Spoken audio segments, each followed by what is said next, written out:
Bismillahirrahmanirrahim. Alhamdulillahi rabbil alamin. Wa bihi nasta'inu ala umuri dunya waddin. Wassalatu wassalamu ala ashrafil anbiya wal mursalin.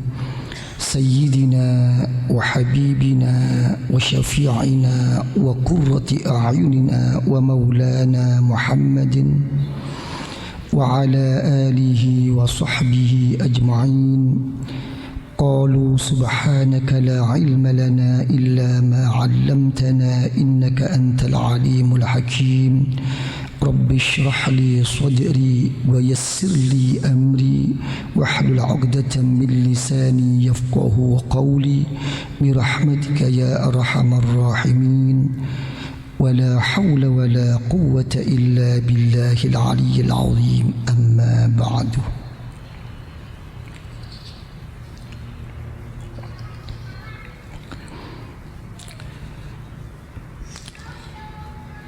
Di dalam Al-Quranul Karim, Allah Subhanahu wa Ta'ala telah berfirman, "Wa ma khalaqtul jinna wal insa illa liya'budun."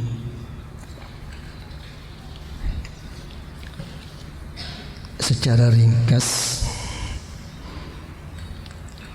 tidak ada lain di dalam saya menjadikan jin dan manusia itu kecuali hanya semata-mata untuk mengabdi, menghambakan diri kepada saya.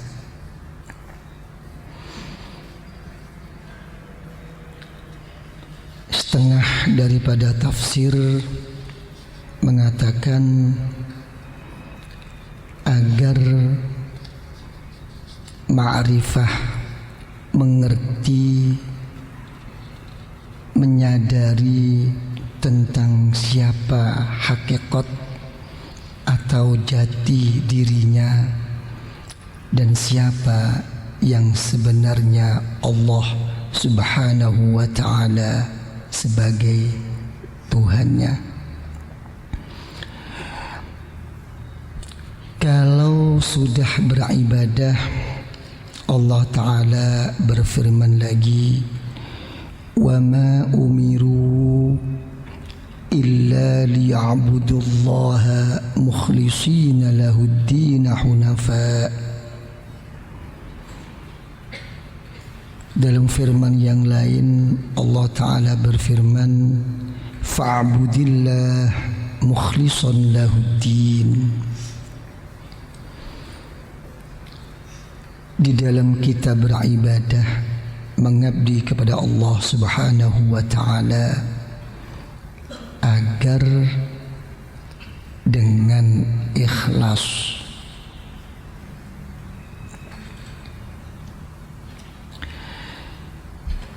Berkenaan dengan ikhlas, dalam satu hadis riwayat Imam Bukhari wa Muslim dari sahabat Umar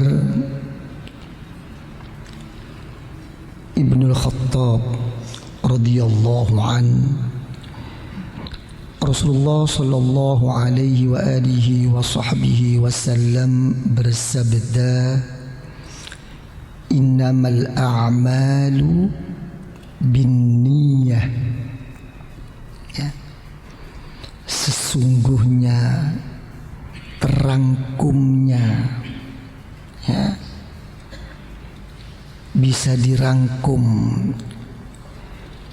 di sisi Allah Subhanahu wa Ta'ala setiap amal itu dengan niatnya.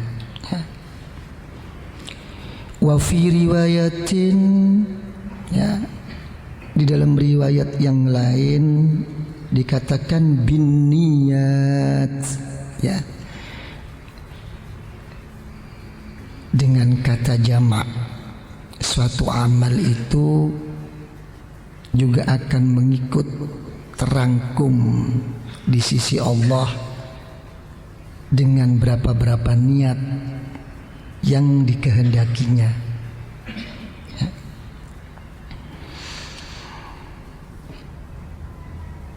Ya. Karena itu para ulama-ulama sufiyah mengatakan siapapun ya, kalau dia telah membuka dirinya ya, daripada salah satu pintu kebaikan dengan baiknya niat ya, Allah Ta'ala pasti akan membuka 70 pintu untuk mendapatkan taufik pertolongan dari Allah ya. Ini pintu ya. Saya sekarang niat ini, tapi apa yang saya niatkan itu secara zahir ya tidak terlaksana. Tapi berkahnya ini nanti ada sesuatu yang lain yang akan dibuka oleh Allah, tapi kita nggak sadar, tidak akan terdeteksi oleh kita rahasia dan nur Allah ini. Jadi sebaliknya, kalau orang itu telah membuka dirinya dalam pintu keburukan, artinya dengan buruknya niatnya, begitu pula apa?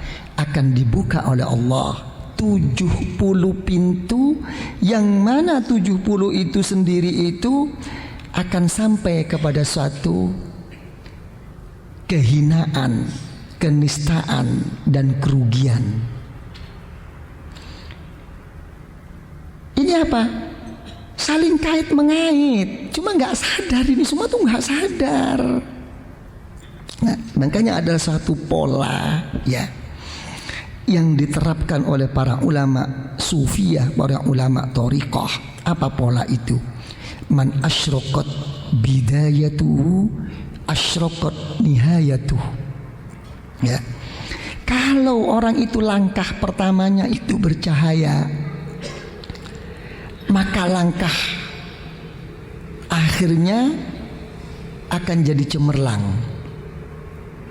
Jadi nggak pernah seorang guru thariqah ya menghadapi satu masalah, menghadapi sesuatu yang tidak diinginkan itu terjadi, hanya berhenti menyalahkan di situ, itu tidak. Akan dilihat jauh. Siapa dia? Kenapa dia? Apa yang terjadi sama dia dulu? Ibarat orang penyakit, bukan dimarahin sakitnya, kenapa kamu jadi sakit? Akan dilihat dulu ada apa, kenapa, ya makan apa? Oh kamu yang kamu makan ini penyakit secara zahir, apalagi secara batin. Karena itu dalam satu hadis sahih Rasulullah sallallahu alaihi wasallam bersabda, ittaqu firasatal mu'min. Kamu harus takut, jangan sampai kena firasatnya ya, diketahui rahasia kita oleh orang-orang yang dekat di sisi Allah. Hati-hati. Dan harus kamu terima. Kenapa Rasulullah? Fa innahu yanzuru binurillah, karena dia melihat dengan nur daripada Allah. Jangan ngomong tentang ilmu batin, kita pengalaman ilmu zahir aja. Ya, kalau kita sudah pernah kesana kemari, melihat gelagat orang itu tahu kok. Apa begitu Pak Jan? Wah ini kok modelnya kayak gini ya, ini kok sikapnya begini. Barangkali kalau sudah orang tuh ahli intelijen ya begitu kan ya. Ya, tapi jangan menuduh. Ya kalau menuduh itu nggak baik. Untuk apa? Untuk jaga-jaga diri. Jangan sampai terikut gitu loh. Ini thariqah. Ya, lain kalau intelijen ya. Ini patut dicurigai. Wah, dicari. Kalau kita sebagai orang yang bukan intelijen, jangan. Karena tidak ada untuk yang kita selamatkan. Tapi yang kita selamatkan adalah diri kita. Karena itu jangan suudzon. Jangan terikut, lindungi saya ya Allah. Ya begitu sikap orang thariqah. Jadi ya, melihat ini semua ya, jadi seorang hamba Allah ya, dengan niatnya yang baik, walaupun dia tidak melaksanakan dan membuktikannya, akan tetap diberi pahala oleh Allah. Sebaliknya, banyak suatu amal-amal yang tidak diberi pahala oleh Allah karena dengan tidak adanya niat. Gimana kira-kira? Niat itu berat apa enggak, Pak Arifin?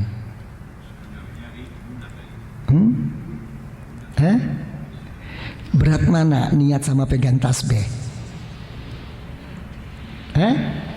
Berat mana niat dengan megang kacang?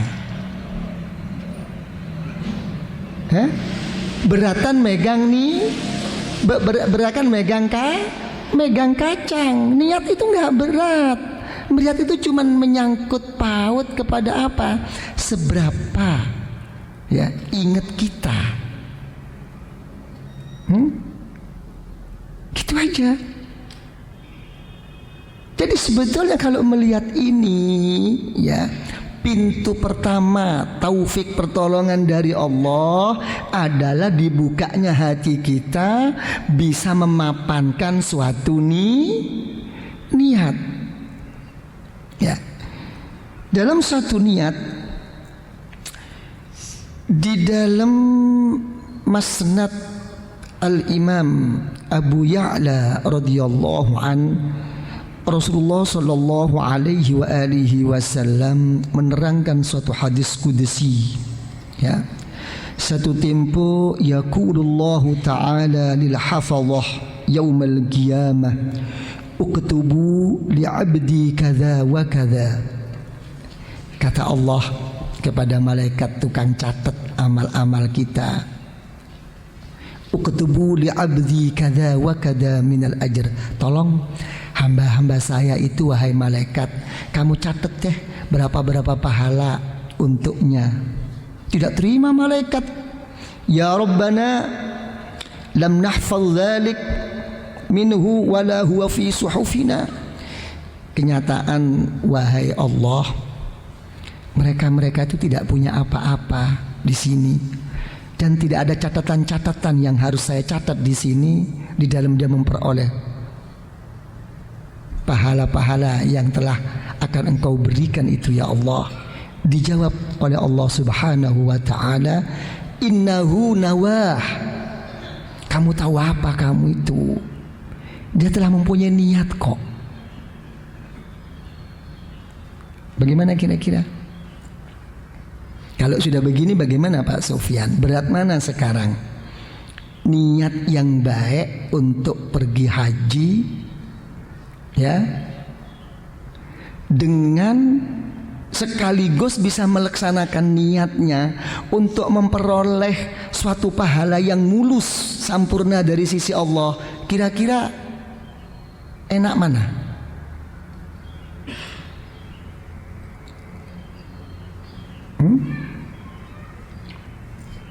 Mudah mana?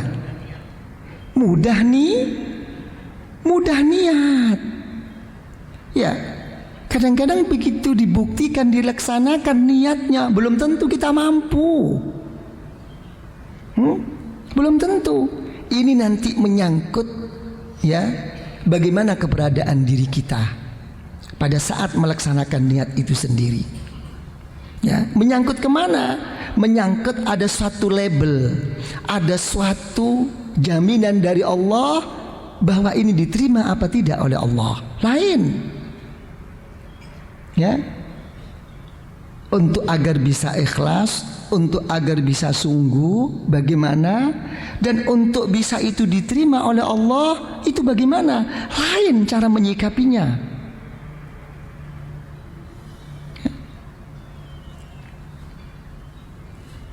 Jadi gimana? Kira-kira diperbanyak niat apa enggak? Boleh nggak niat kalau menurut ukuran dia yang diniat itu jelas tidak mampu dilaksanakan? Coba diulangi lagi. Boleh nggak seseorang berniat walaupun dia tahu bahwa dia tidak mungkin melaksanakan niat ini? Suatu pertanyaan yang bagus. Jadi pertanyaan si Pak Sufyan ini begini, boleh enggak orang itu mempunyai suatu niat untuk melaksanakan sesuatu, tapi kenyataannya niat yang diinginkan itu dirinya tidak mampu? Boleh apa tidak? Niat itu tidak menunggu dia mampu atau tidak mampu. Ya. Karena di dalam kita menggunakan suatu niat pada sesuatu yang ketidakmampuan itu berarti beriringan apa? Dengan penuh harap rahmat Allah. Saya tidak punya uang. Saya tidak punya apa sesuatu untuk pergi haji, tapi saya mohon sama Allah, ya Allah, dengan besarnya rahmatmu ya Allah, begitu ya, dengan kasih sayangmu ya Allah, kalau engkau beri rezeki yang melimpah ya Allah, aku akan pergi haji ya Allah. Begitu cara mendudukkannya. Paham? Jadi cara menduduk, melaksanakan niat, itu lain lagi. Oke? Melaksanakan yang lain. Melaksanakan niat kalau mengikut hukum syariat harus bersamaan dengan apa yang akan dikerjakan. Itu lain. Sudah? Mau tanya?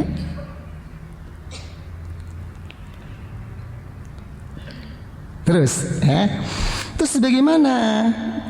Ya, karena itu dikatakan para ulama-ulama sufiyah, rubba amalin saghirin ta'zimuhun niyah wa rubba amalin kabirin tusghiruhun niyah. Tidak kurangan suatu amal ya yang sebetulnya itu nilai lahiriah itu kecil, tapi akan jadi besar karena niatnya.